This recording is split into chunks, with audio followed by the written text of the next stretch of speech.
my brothers and sisters. We're live. Good morning. It's 6 a.m. on the 17th of February. Happy birthday, Julio. Yay! I should read this.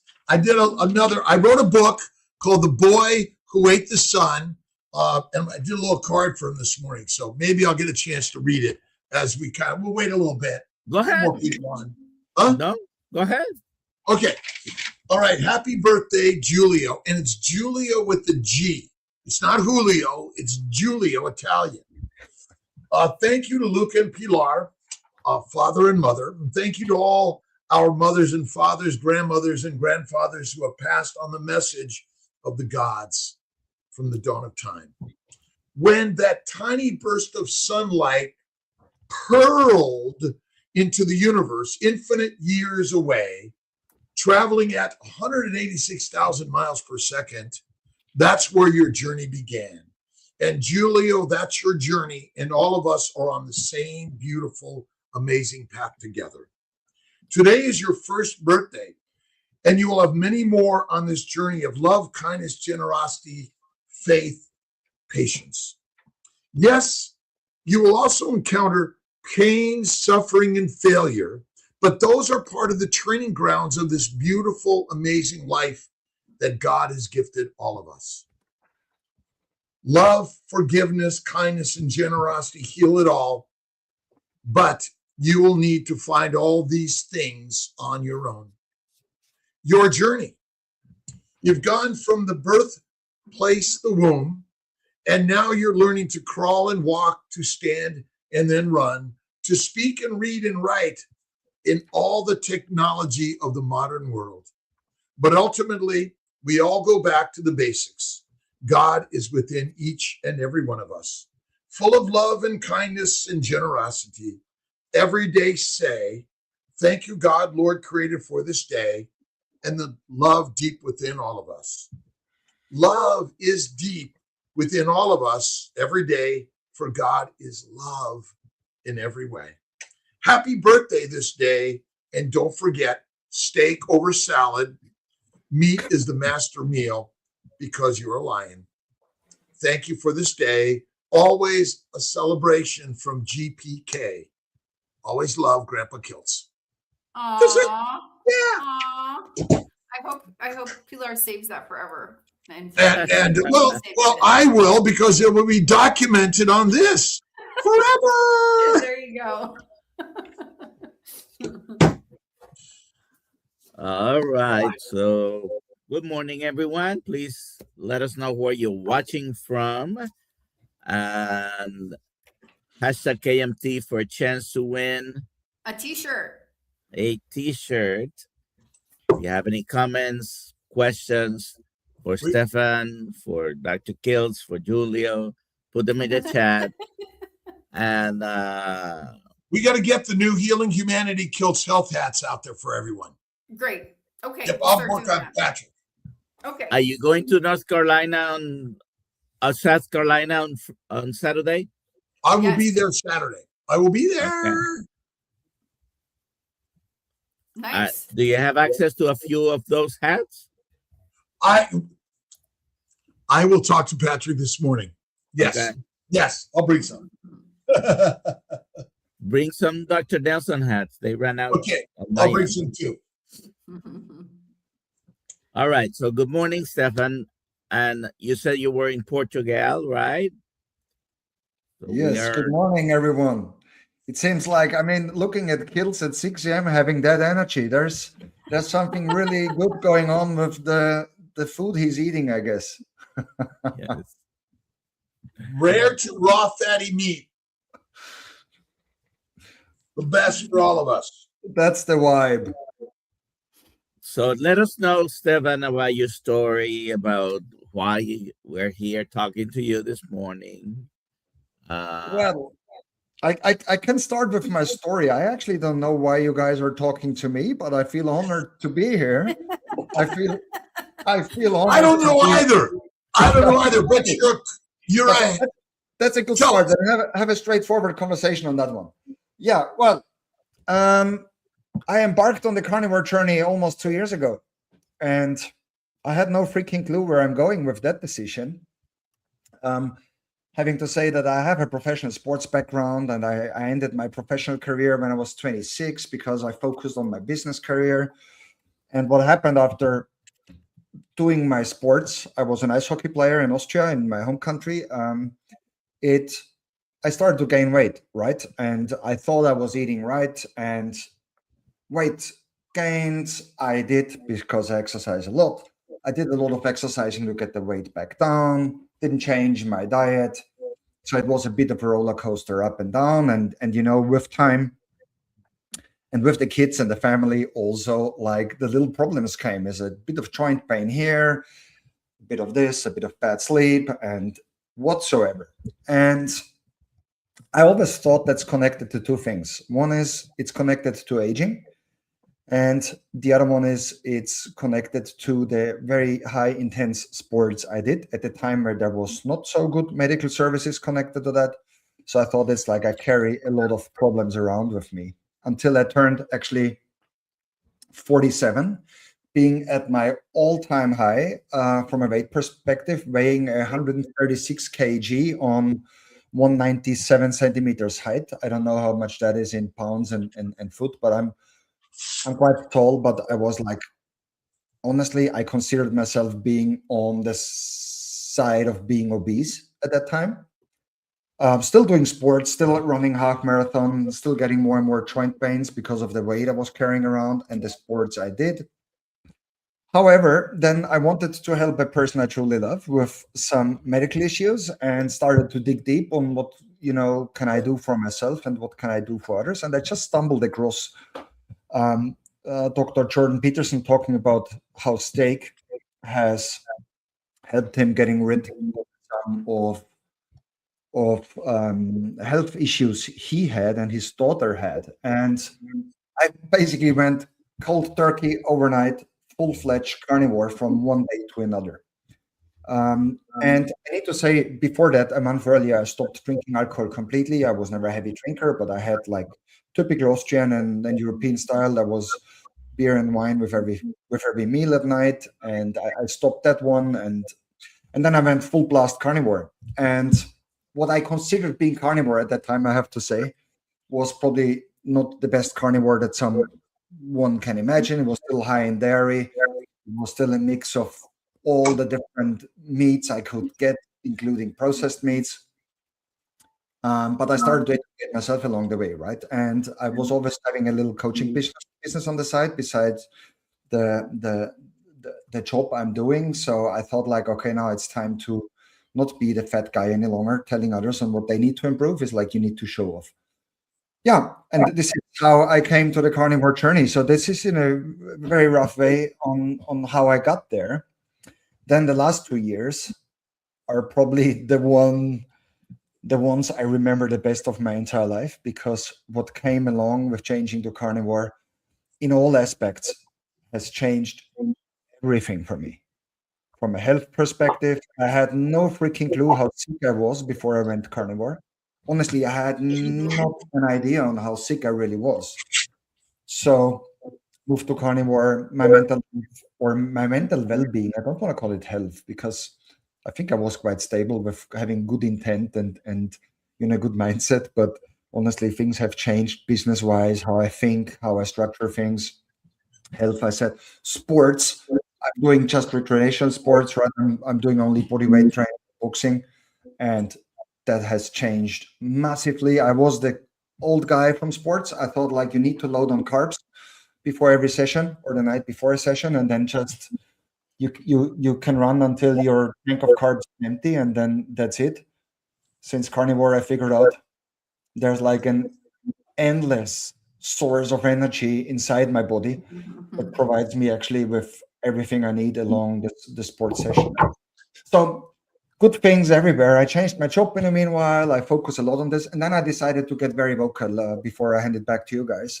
I started to get very vocal about the topic of changing nutrition in general and moving away from carbs, trying to move to a carnivore or animal-based diet. I'm still the most advocate for going full-fledged carnivore, and what I consider carnivore or lion is like you go for ruminant meat and salt and water, and I include eggs there as well. This is what I mostly do, and also try to avoid pork and chicken. But you need to start with people on where they're coming from, and I think I'm quite open on that one. But this is very rough, my story, and I feel happy to be here with you guys. I have been on a couple of podcasts recently, and I'm just sharing my journey. It's not that I have any big background on that one, because what happens to you if you go that way is something people cannot imagine unless they have really tried it, and have really tried it for at least 60 to 90 days. That's my call to everyone. That's awesome. Thank you. You were what kind of sport did you say? I played ice hockey. Until I was 26 on highest Austrian league, which is, compared to US and Canada, it's not the same thing, but I was quite successful in my country. And then I kept playing until I was 30 plus in second league and third league, and really always enjoyed it. But I stopped that one. So I'm on other sports now. You need to close certain chapters in life as well. And how young are you now? How young are you, Stefan? That's the hardest part to share. I turned 50 this Saturday, so it's the last days of being 40 now for me. For the last couple of days, I'm going back home to Austria to see my family and my grandkids actually this weekend, and then we're going to celebrate hard with a big and fat steak. I will be 70 March 12th. I never felt better. I'm getting younger every day. I look forward to claiming 80, 90, 100, 110, 120. You know, I always say claim it, because what we're doing is we're showing off the vibrancy of our health and wellness on the proper human diet. Simple, right? I keep telling people now that I'm just closing the first period of my life now. It's like a hockey game, right? So I think I won the last bit of the first period, which is the first 50 years, and now I'm going to own that game for the next 100 years. So let's see where that leads me to. But well, the beauty of what we're doing today, you know, think about it. When you were growing up, or I was growing up, or anybody, we didn't have access to publishing our content in any way to share with the world.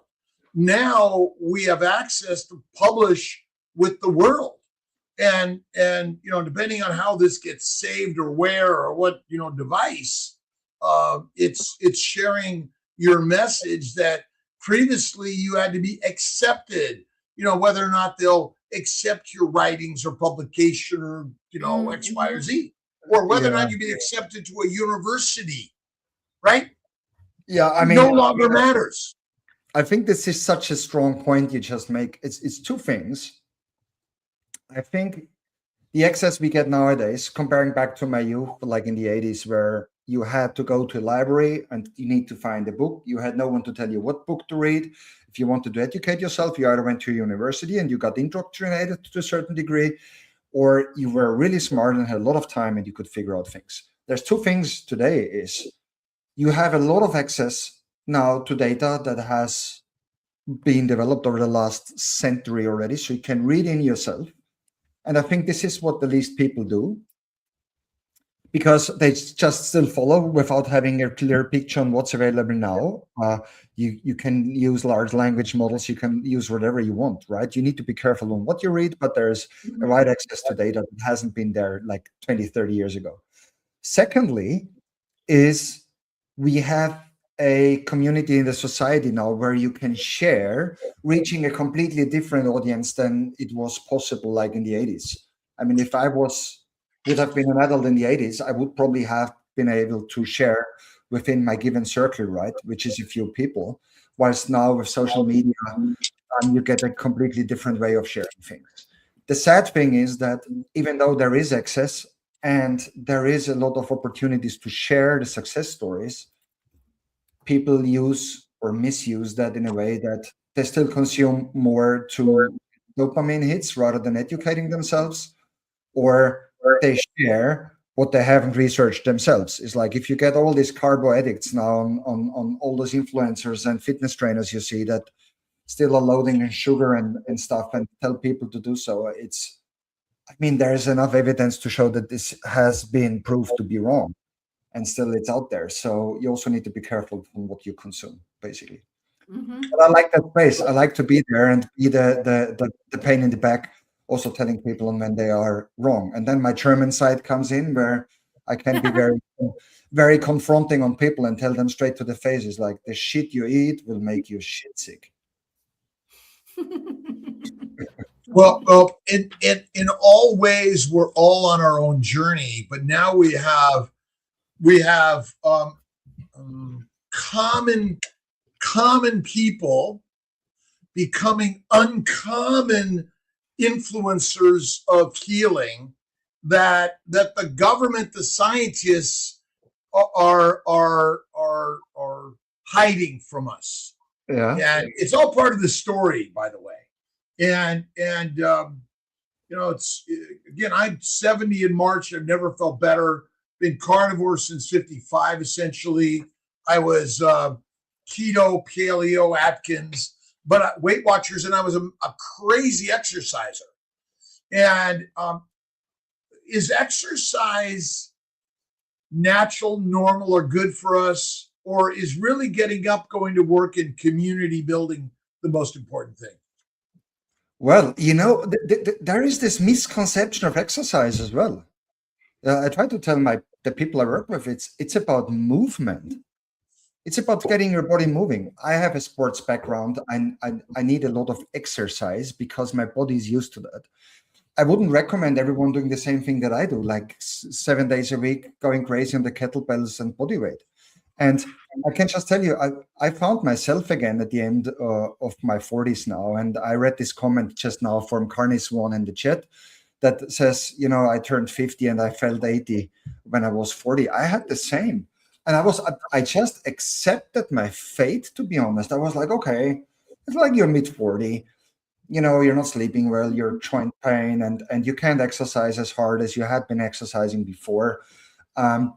For me, exercise is part of movement. I think we need to move as human beings. We need to move properly to what we're designed for, which is as important, I think, as the nutrition is. None will work without the other. So if you move a lot and you're eating the wrong food, you might feel bad. And if you're eating the right food and you don't move a lot, you will still feel better, but you're not getting the best out of yourself. Well, it's interesting. Last night on Kiltz Mighty Tribe, or Monday evening, live on Zoom, Deanna, we were having a great conversation.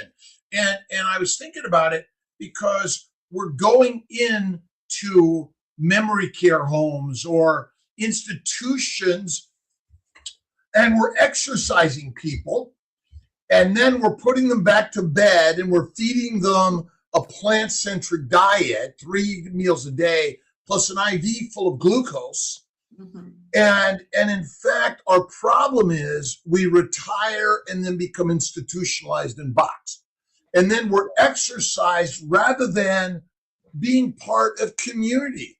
Oh, you're too old now. You should retire and go sit and let the young people do what they're doing. Yeah, like, exactly. Why not do it until the day you're dead? Right. Well, as people accept their fate. I think I had been on the same journey, Kiltz. It was like, okay, it's like you get older, the younger ones have more energy. Bullshit. You get the most out of yourself if you get your nutrition in check. And I found that out the hard way. Honestly, I'm down to 95 kg now. I did like a quite strong regime since January 1st because I want to, when turning 50 this weekend, I want to be at a body constitution I haven't been since my childhood, to be honest. That was my own decision. And I lost like 7 kg of fat the last 8 weeks. Just eating ruminant meat every day, exactly the same thing. It's 750 grams of ground beef, high fatty ground beef, 70-30, right? 30% fat, 6 eggs, every day the same, OMAD, since 8 weeks. I'm shredded as I have never been before. Like really like never. I'm in my 50s now. There's a lot of excess skin that comes with the age, and if you have been fat for a while, but I'm not doing this for looking good.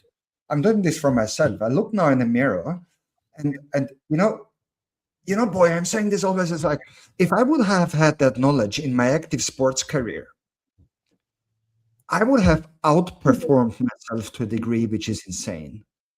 I did not have. I had a lot of injuries. I wasn't always on my best when there were game nights.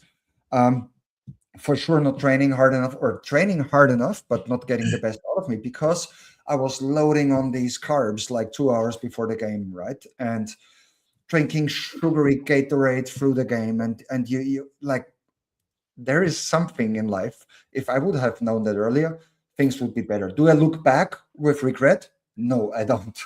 It's like, now I'm looking forward. I try to share my journey here, and yeah, it's just a pleasure being here, to be honest, being myself. Well, and I was doing some readings this morning, and ultimately, all human beings are gods. All human beings are the same, and our outer trappings are of no higher or lower power of who we are, and we are eating, essentially. We're in the wrong environment for how we evolved.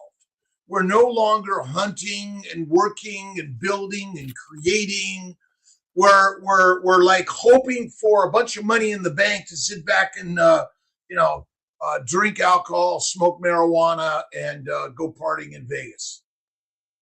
Yeah, well, there was just a comment here which I connect to what you just said, Kiltz. Is there's this mental health thing, and how you treat yourself, and everyone's the same, right?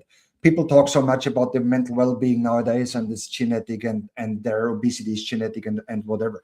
I think you're spot on saying we all have the same preset, and it's just about what we are going to do with that. Then there's this quote that, okay, it starts with mental health. Does it start with mental health?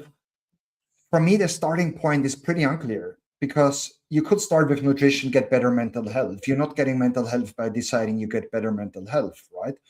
So I think it starts somewhere else. It's sleep, it's nutrition, it's movement, and that will just elevate your mental well-being to a completely different level.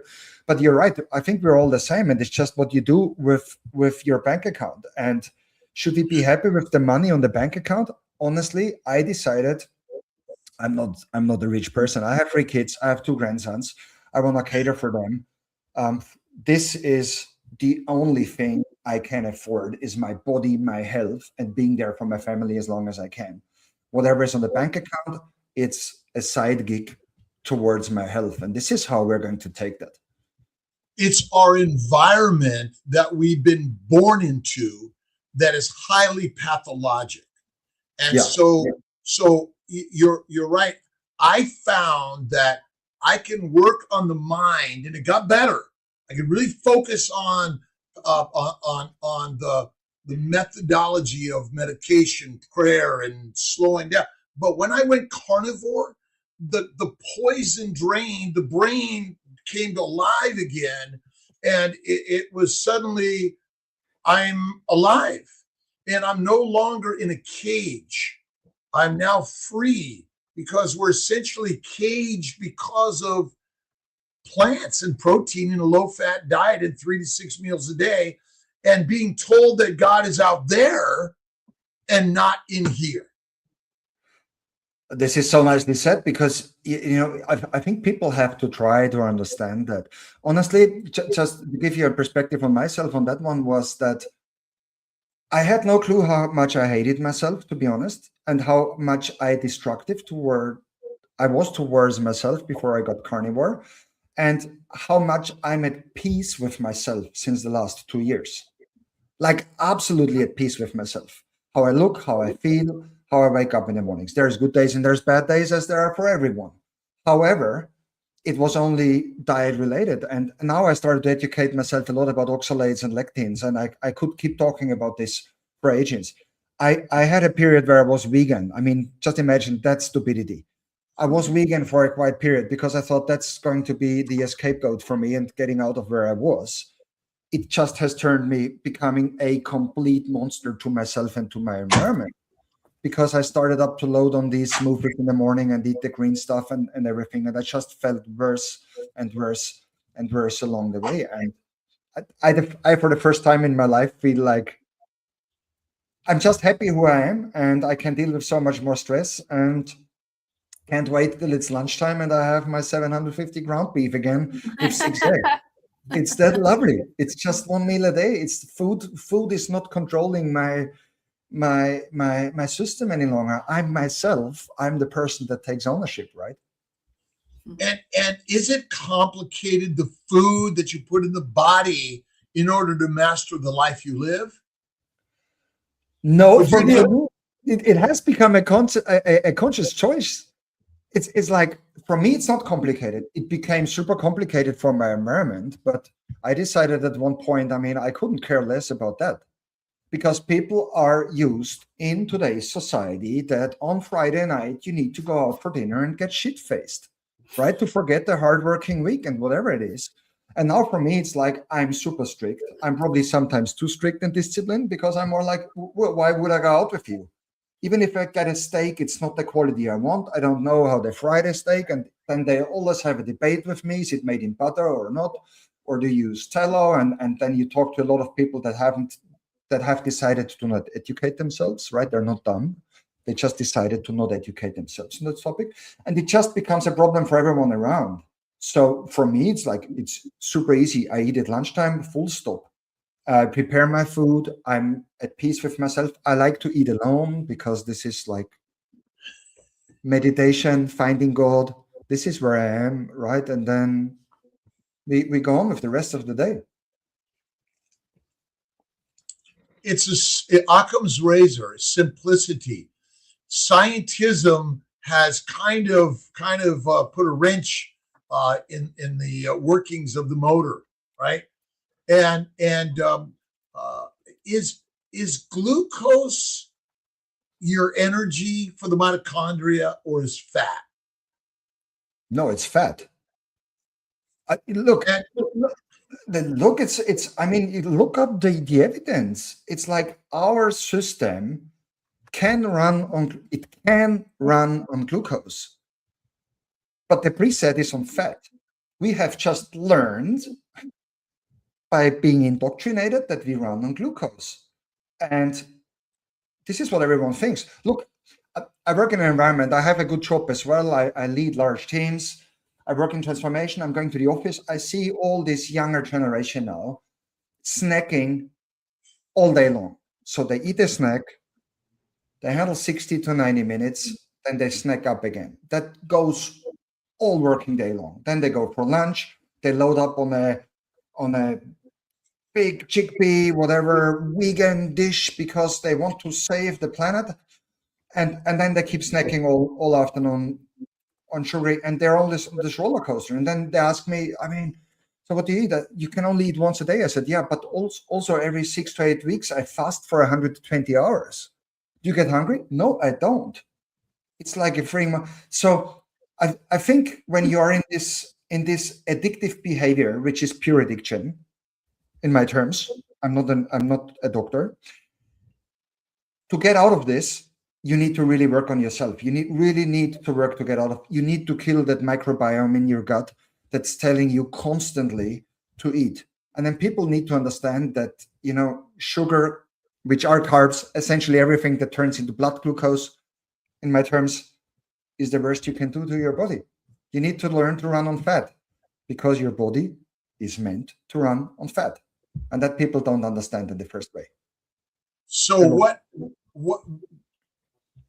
to get us all to see the story in simplicity, because complicated science about all of the MTHFRs or your LDL or cholesterol or your PA1432110, your DNA. Let's do a DNA test and see what your unique biomarkers are.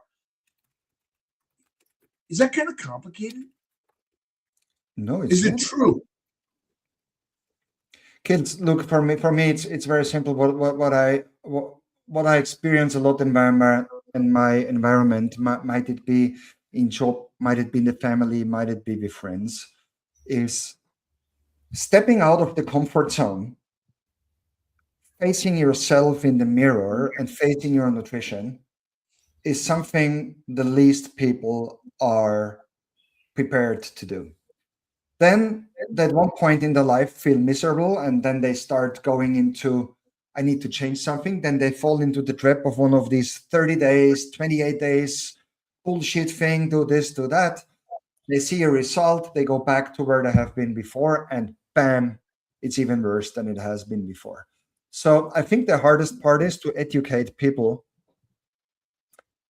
finding a way to, it's a transformation you need to do. It's not just a crash course you do. You need to transform your thinking. You need to transform your nutrition. You need to transform your behavior. And if you're not prepared to do so, stay where you are, but don't give me nutritional advice, which most of them tend to do with a donut in their hand or a burger in their hand, right? It's like, oh, you're going to die on a heart attack. Yes, I will probably die, but certainly not on a heart attack if I'm not too stupid. But I always say none of us know how or when we're going to die. Just let it go. I mean, we make too much. Like, again, we're born to die in order to become the fertilizer and food for the next organism. Our children's children will require us to die, and so don't be afraid. And we don't really know the right diet that means you're going to live longer than another. But here's an interesting thing. Here's a super interesting thing.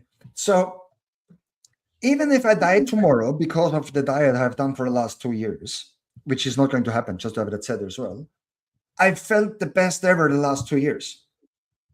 So what sense does it make to live another 15 years in an environment where I feel miserable every day I wake up? So what I'm doing now, I wouldn't tell people you're getting 80 or you're getting 90. I might die tomorrow on a motorbike crash. I might fall off, whatever. However, the way I feel right now, I've never had that feeling since I can remember being a kid. And even then, probably it was different. So better living a life like this, being fully satisfied with myself and the environment I'm living in and how I feel about myself, rather than being miserable for another 15 years, just swallowing whatever kind of pill and feeling I'm doing good to my life. So it's a personal decision as well, I think. But you're right. How long will we live? Honestly, I'm not thinking about that. I'm not thinking about death. That's not up to me to decide. Yeah, it's ultimately we don't know, but certainly the way we feel on this is radical. Right, and we're connecting with people around the globe in ways that we just couldn't do before, and this is the magic and the mystery. And this is interesting because so I started over social media to share how I feel, because I just felt like, okay, so if people around me aren't that interested, I might find some people on social media that are interested to see, what I'm doing and how I feel. And I started, and then you start connecting to people that are like-minded. Some are more on the ketogenic pathway. Some are like the strictest raw ruminant meat carnivores that you think. But what's happening is you start getting an environment where you start sharing a bit on what's happening. And I like that with nowadays being on social media, that you get access, as you say, to the full globe. I've lived in different countries. I've lived in the north of Europe. I'm living in the south of Europe. I lived in Japan for 5 years. I through my sports, have a good connection to people all over the world. But now it's more really showing to people that want to hear it and people that have a feeling to look after themselves. Then you get a lot of haters as well on social media. But for me, that's also very nice, because I mean, they all come with these arguments. Oh, you're getting high cholesterol and you're going to die. It's like, yeah, prove it. And then we can prove them wrong. And then it just gets aggression. And one thing with carnivore that happened to me, I always had a very short leash on hockey as well, as like if I get into something, I'm into that, right? I am so much more at peace since I'm carnivore. Is like people can't trigger me that quickly. Those that know me very well, like very close people and friends that know on hitting the right buttons, and want to trigger me, they still find a way to do so, but on a completely different way. I mean, nowadays on the street, if people start to trigger me, I just think like, well, I'm thinking on a different level as you do at the moment, probably. So deal with your anger and deal with your thing. So I got so much more relaxed with everything and being at peace with everything, being able to lie on the beach for hours, which I have not been doing for the last 3 decades, because I was always, I got to do something. And, there's peace coming. There's a lot of peace coming with diet.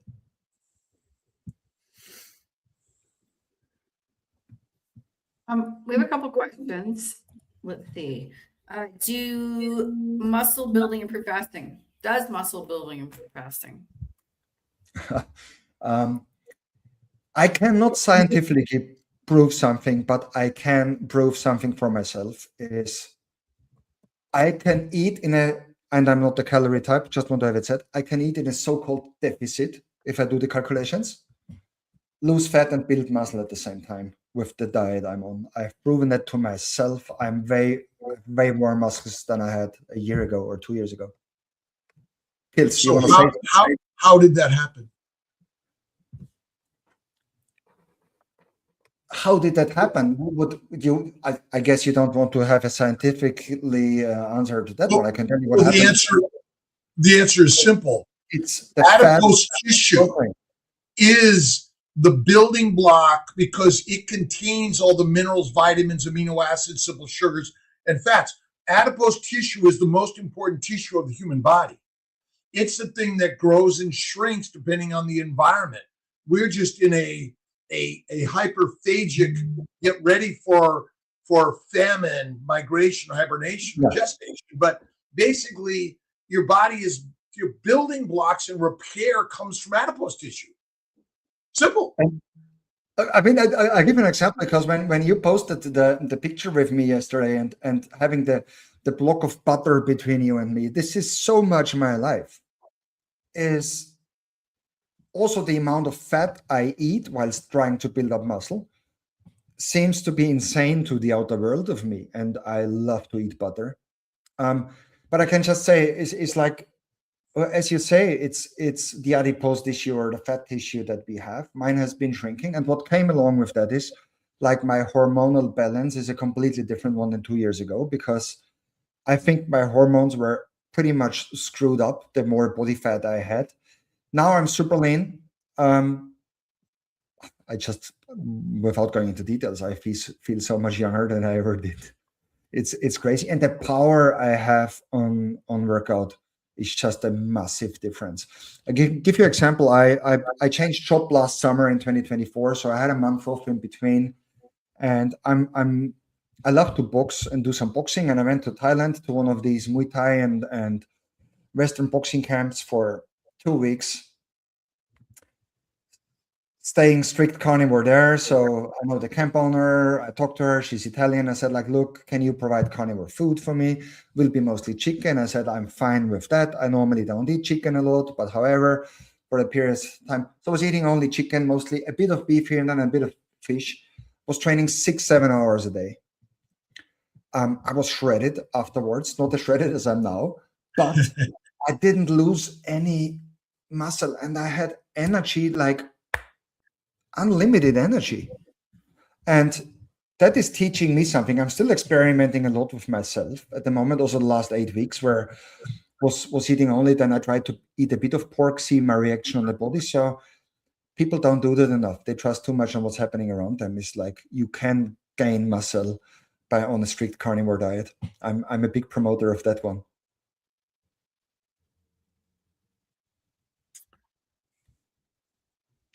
Go ahead, Alia. Next question. Stefan, do you fast? And if so, what kind of fast do you use? Yeah, so now I eat OMAD, which many people call intermittent fasting. I eat predominantly once a day. I do fasting every 6 to 8 weeks. I try to get a range between 4 and 5 days, however I feel. I do this more to go into deep autophagy and to have some cleansing of my body. It's a pure water fast. The only electrolytes I take is a special salt I order from Germany. And that's everything I do, basically. So I go hardcore into fasting. And then when I start refeeding, mostly after 120 hours, between 96 and 120 hours, I start with bone broth, normally for the first evening, which I do myself. So I go to the butcher, I buy a large bone, the upper leg bone of a cow, get it cut in pieces, cook it normally with 1.5 to 2 kg of brisket in a pot for 9 to 12 hours. And that's my first meal, sipped very slowly. And then I build up again my eating behaviors. And that's always the time where I feel the biggest detoxification, to be honest. And I still, after 2 years, and then probably Kiltz can give me an answer on that one as being a doctor, I still feel this oxalate dumps that are happening then, specifically after the fast, specifically on my eyes, getting some skin issues that clears up and feels like there's really dirt coming out of me. And then I feel so much better. But I don't know why that scientifically is happening. I just can recommend it to everyone. Fasting is hard, isn't it? No, the first fasts were hard. Now it's honestly the peace I find after more or less 48 hours. I get this fasting high, I call it. I just feel so good. Dr. Nelson, the longest fast you've done? 22 days. Just water and salt. I gotta beat that, Dr. Nelson.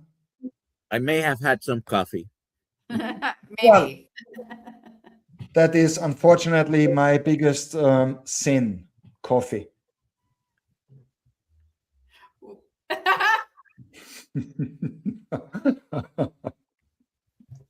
We breathe the air that's highly toxic. We drink the fluids, including waters that are not back to our ancient, pristine waters. But there are microbes and there's all sorts of other things in it anyway that have been there forever because everything is living. There's nothing that is sterile. And maybe our drive for sterility is part of our sterility. And part of the problem, I think, people are afraid of reading or eating raw eggs or raw meat. If I tell people I can have, look, I'm going to Austria tomorrow because for the celebrations part. And the first thing always I do in Austria is because I can get really like on the Alps, grass-fed beef, going to buy something which is highest quality, organic grass-fed beef from the mountains of Austria and eat that raw. Firstly, the taste is insanely good. And I just love it. And then people say, oh, how can you eat raw meat? Because it tastes well, because it does good. I can have raw eggs in the morning as well. Do I do it every day? No, I don't. If I have time, I'll cook them in a certain, desired way. But this sterile thing, people are so afraid. And then they chuck in their salad on the side, right? Which I always say, like, you have no freaking clue what's on your salad. It's probably worse than eating raw meat and outdated eggs raw. Well, the microbes are not only on, but they're in the plants. Yeah. And in the meat, they're not in the muscle meat. They might cover the outside because of its exposure wherever you are. But seared raw meat is the best. I eat raw meat, raw eggs, raw cream, raw butter, but no other animal cooks their food or cuts away the fat.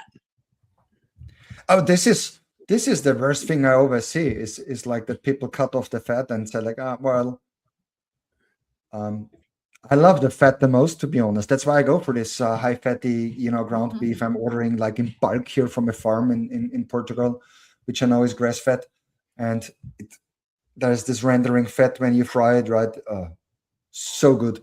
But look, as you say, there's all the microbes and everything we get.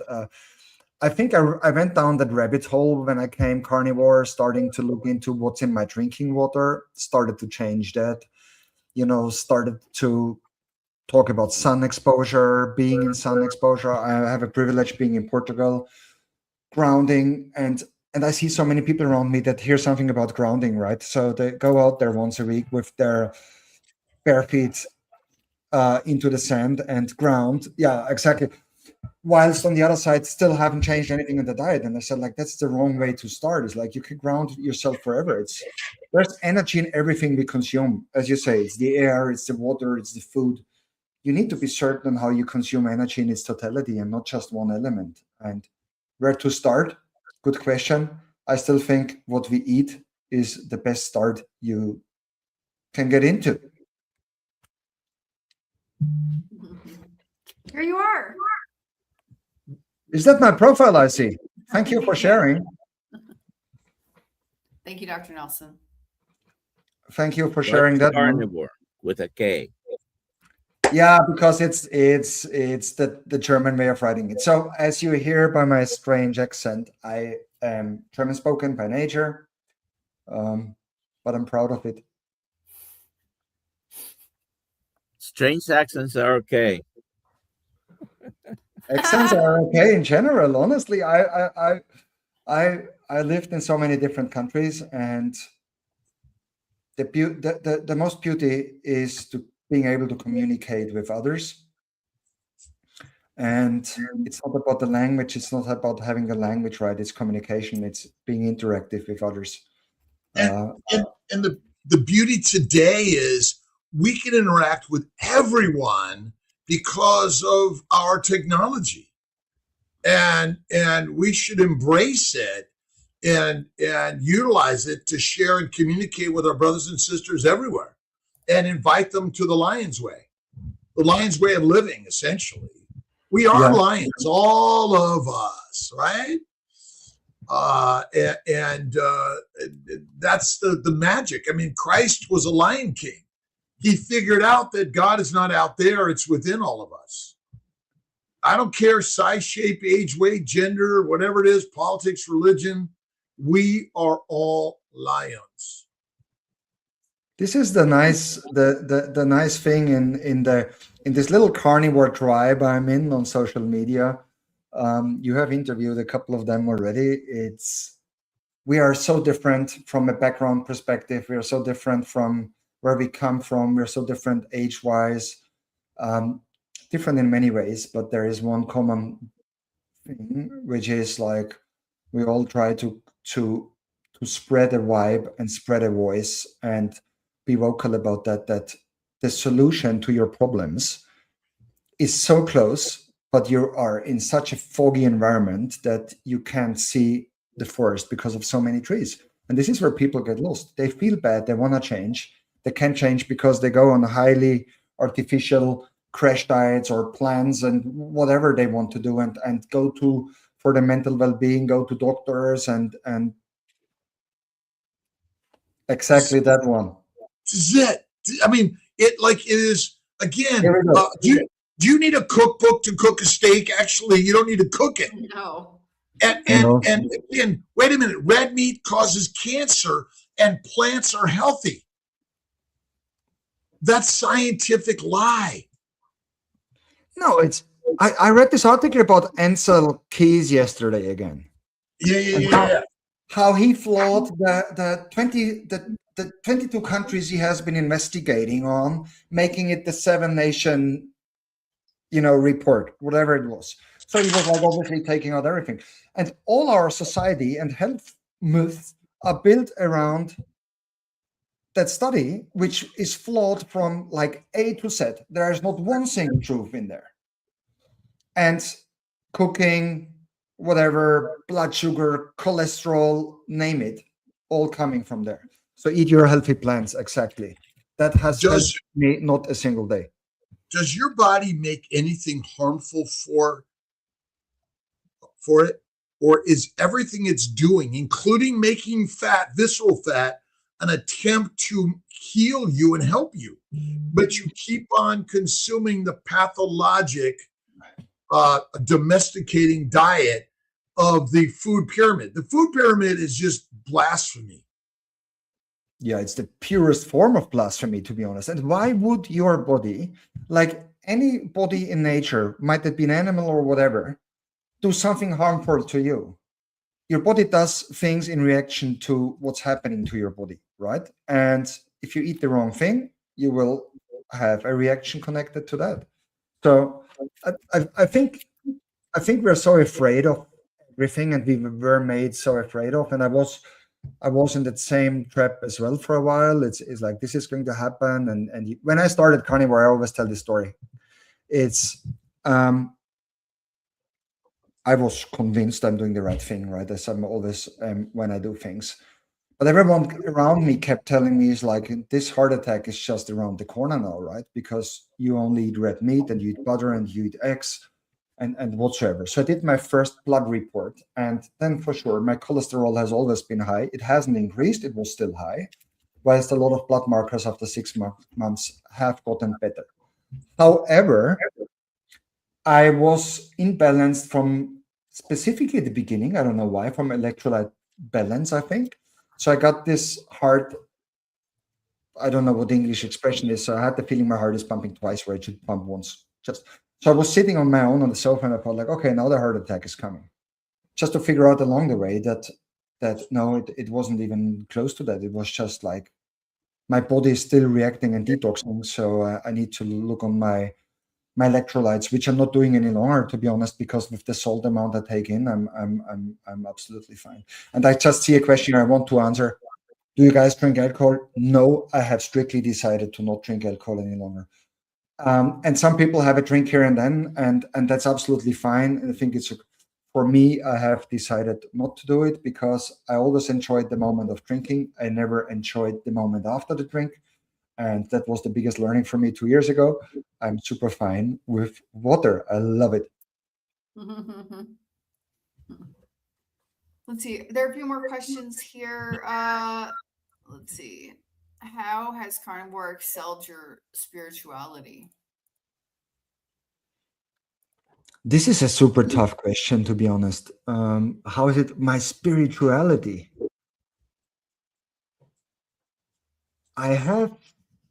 I started to think different and stopped thinking on certain topics where I just let my mind go, also sometimes being at peace with myself.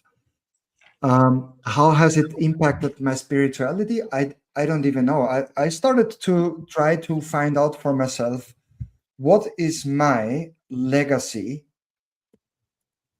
on that planet, and figured out I've taken for so many decades my life way too important to what I think the legacy is, because at the end of the day, two generations down from now, no one is going to remember me, or only those ones are going to remember me, face, voice, whatever, that had really super close contact. So for me, it's not a spiritual thing at all. I'm still a believer there's a higher thing than us. Would I quantify that? Would I justify that? For me, it's very important to be as close to being true to myself and not trying to leave a legacy behind, just leaving something behind for the ones that are really close to me at the moment, such as my kids and grandsons, to see what I am doing and being a role model. Spirituality is there. I can walk for hours now having like nothing on my mind, which I never had before. I don't know if that answers the question, to be honest. Oh.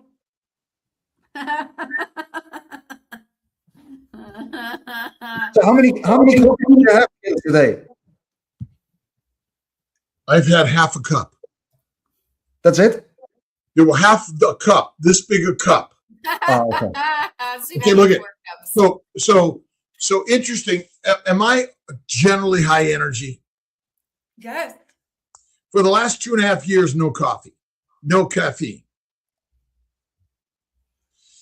And this is my nature. I don't care.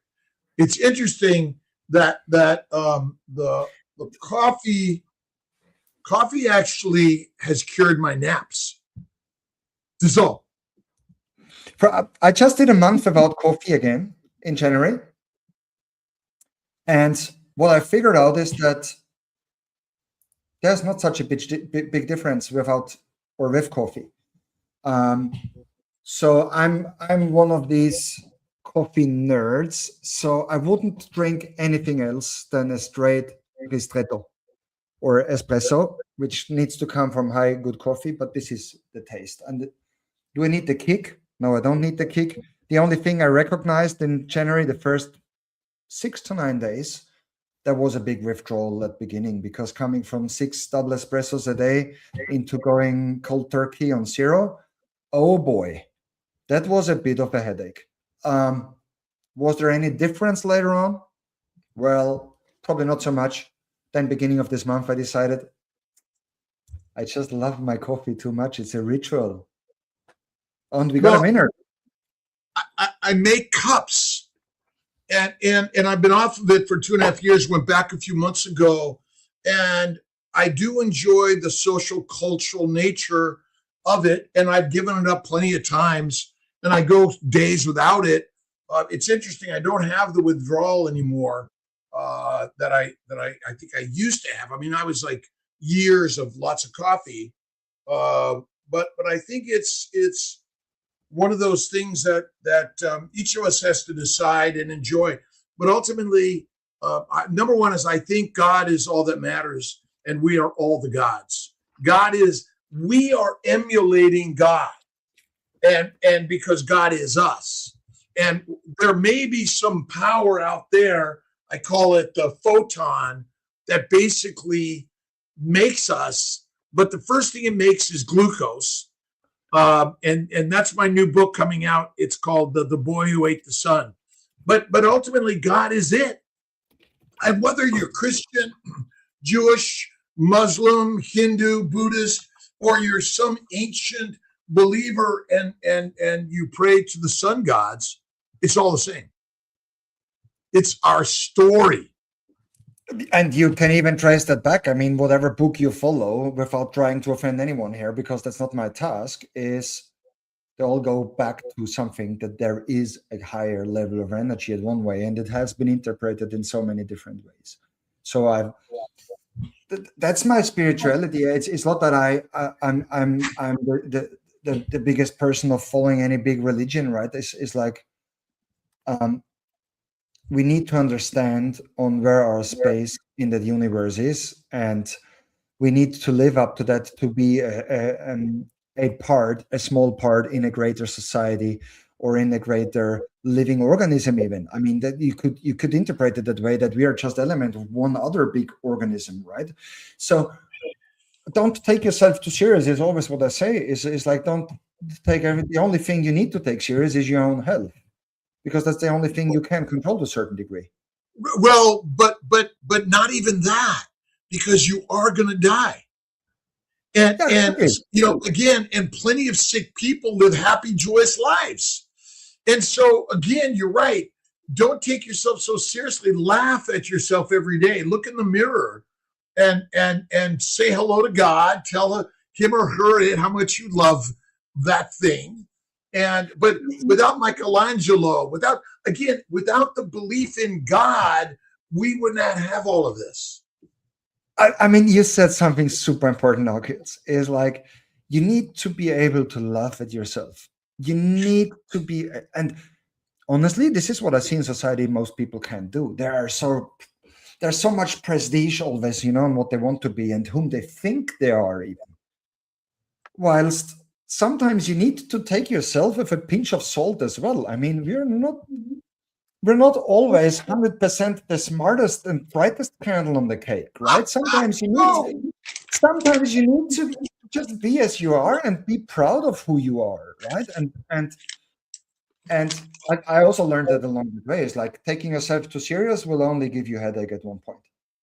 Oh, I gotta end the live stream. You're going to.